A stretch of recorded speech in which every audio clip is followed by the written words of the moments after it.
অনেকেই কমেন্ট করো যে মুখে পিম্পল বা ডার্ক স্পট বা চোখের নিচে কালো দাগ থাকলে কিভাবে মেকআপ করব। তো আজকের এই ভিডিওতে তোমাদের সঙ্গে শেয়ার করব যে কিভাবে মুখে পিম্পল বা ডার্ক স্পট থাকলে তোমরা কিভাবে স্টেপ বাই স্টেপ মেকআপ করবে। ভিডিওটাকে শেষ পর্যন্ত দেখতে হবে। হাই, আমি অনিশা। আজ শেয়ার করছি সপ্তমী স্পেশাল ওয়েস্টার্ন ড্রেসের ওপর একটা লুক। মুখে পিম্পলস থাকুক বা ডার্ক স্পট থাকুক, ময়শ্চারাইজার কিন্তু আমাদের অ্যাপ্লাই করতেই হবে, তবে সেটা স্কিন টাইপ অনুযায়ী। ময়শ্চারাইজার অ্যাপ্লাই করার কিছুক্ষণ পর কিন্তু আমাদের প্রাইমার অ্যাপ্লাই করতেই হবে, এটা কোনোভাবেই স্কিপ করা যাবে না। প্রাইমারটা অবশ্যই আমাদের স্কিন টাইপ অনুযায়ী ব্যবহার করতে হবে। প্রাইমার অ্যাপ্লাই করলে আমাদের পোরটা একদম মিনিমাইজ হয়ে যায় এবং স্কিনটা স্মুথ লাগে, মেকআপের বেসটা খুব ভালোভাবে বসে। প্রাইমার অ্যাপ্লাই করার পর কিন্তু আমাদের 2 মিনিট পর্যন্ত ওয়েট করতে হয়, যতক্ষণ না প্রাইমারটা আমাদের স্কিনের মধ্যে ঢুকে যাচ্ছে। আমি এখানে অফ ক্যামেরাতে আমার আইব্রোটা করে নিয়েছি, কারণ আইব্রো টিউটোরিয়াল আমি অনেকবারই তোমাদের সঙ্গে শেয়ার করেছি। আজ আমি প্রথমে আই লুকটা ক্রিয়েট করে তোমাদের সঙ্গে শেয়ার করব। তার জন্য আমি এই আইশ্যাডো প্যালেটটা ব্যবহার করছি। তোমরা চাইলে অন্য যে কোনো আইশ্যাডো প্যালেট ব্যবহার করে নিতে পারো। আর আজকে সুন্দর একটা পার্পলিশ আই লুক ক্রিয়েট করে দেখাবো, যেটা তোমরাও খুব সহজে ক্রিয়েট করে নিতে পারবে স্টেপ বাই স্টেপ ফলো করলে। আইশ্যাডো প্যালেটটা হচ্ছে ইউ ক্যান বি, এটা আমি কিন্তু অ্যামাজন থেকে পারচেস করেছিলাম। আই লুকটা ক্রিয়েট করার জন্য প্রথমে পার্পল এবং ডার্ক ব্রাউন কালার নিয়ে ভালোভাবে ব্লেন্ড করে নিয়েছি। এরপর একটা মিডিলে কাট ক্রিজ ক্রিয়েট করে লাইট সিলভার কালারটা আমি এখানে অ্যাপ্লাই করে নিচ্ছি। এবার আসি মুখে ডার্ক স্পট বা চোখের নিচে কালো দাগ, পিগমেন্টেশন, ব্রণের দাগ বা পিম্পলের দাগ থাকলে তোমরা কিভাবে মেকআপ করবে বা ওই দাগটা কিভাবে আর বোঝা যাবে না মেকআপ করার পর। তার জন্য তোমাকে কি প্রোডাক্ট কিভাবে ব্যবহার করতে হবে সেটাই শেয়ার করছি। তো আমি এখানে নিয়েছি একটা কালার কারেক্টার, এটার ব্র্যান্ড হচ্ছে ফ্রম ইনসাইড কসমেটিক, আর এটা কিন্তু খুবই অ্যাফোর্ডেবল প্রাইসের মধ্যে তোমরা অনলাইন স্টোর পার্পল থেকে পেয়ে যাবে। তো এইটার মধ্যে আছে অনেকগুলো কালার, দেখতে পাচ্ছ। কোন কালারটা কিসের জন্য ব্যবহার করা হয় সেটা যদি তোমরা জানতে চাও কমেন্ট করো, আমি নেক্সট একটা ভিডিও বানিয়ে তোমাদের সঙ্গে ডিটেলসে শেয়ার করে দিব। আজকে আসি, যদি পিম্পলস বা ডার্ক স্পট থাকে তাহলে কোনটা ব্যবহার করবে। পিম্পলস বা ডার্ক স্পট থাকলে তোমরা এই অরেঞ্জ কালার কারেক্টারটা ব্যবহার করে নিতে পারবে। তাছাড়া তোমাদের কাছে যদি কালার কারেক্টার না থাকে বা যদি না নিতে চাও কালার কারেক্টার, তাহলে একটা অরেঞ্জ কালারের লিপস্টিকও ব্যবহার করে নিতে পারো। দেখো, অরেঞ্জ কালার কারেক্টারটাকে এইভাবে অল্পভাবে ফিঙ্গারে নিয়েই কিন্তু অ্যাপ্লাই করবে, দেন তারপরে হালকা করে ফিঙ্গারের সাহায্যে ব্লেন্ড করবে। ইউজুয়ালি যেগুলোতে তোমাদের পিম্পলসের দাগ বা মুখে ডার্ক স্পট বা ব্রণের দাগ বা চোখের নিচে কালো দাগ থাকে, ওই অংশে ভালোভাবে অ্যাপ্লাই করে দেন তারপরে ব্লেন্ডারের সাহায্যে ব্লেন্ড করে নিও।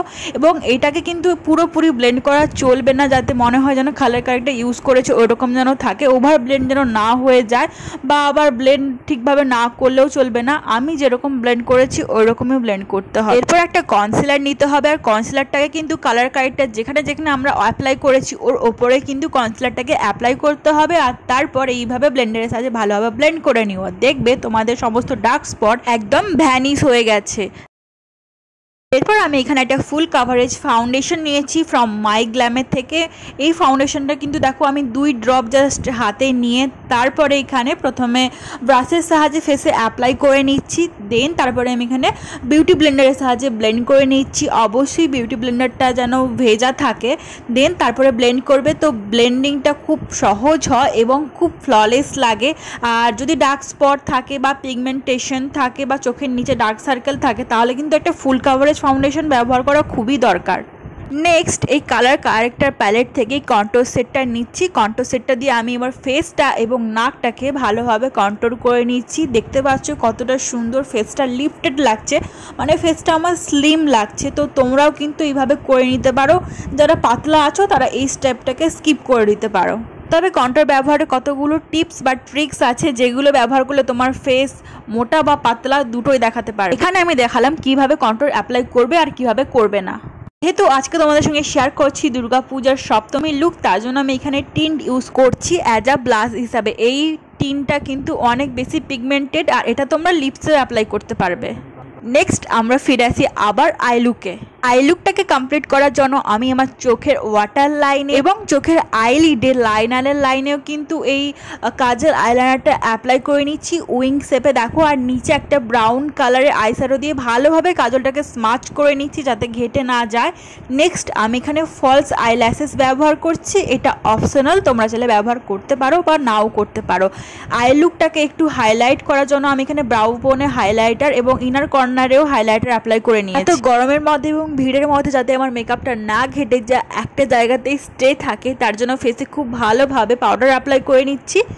নেক্সট একটা সেটিং স্প্রেও অ্যাপ্লাই করে নিয়েছি যাতে মেকআপটা একদম লং লাস্টিং হয়। যতই ঘামুক আমার মেকআপটা কিন্তু একদমই উঠছেই না।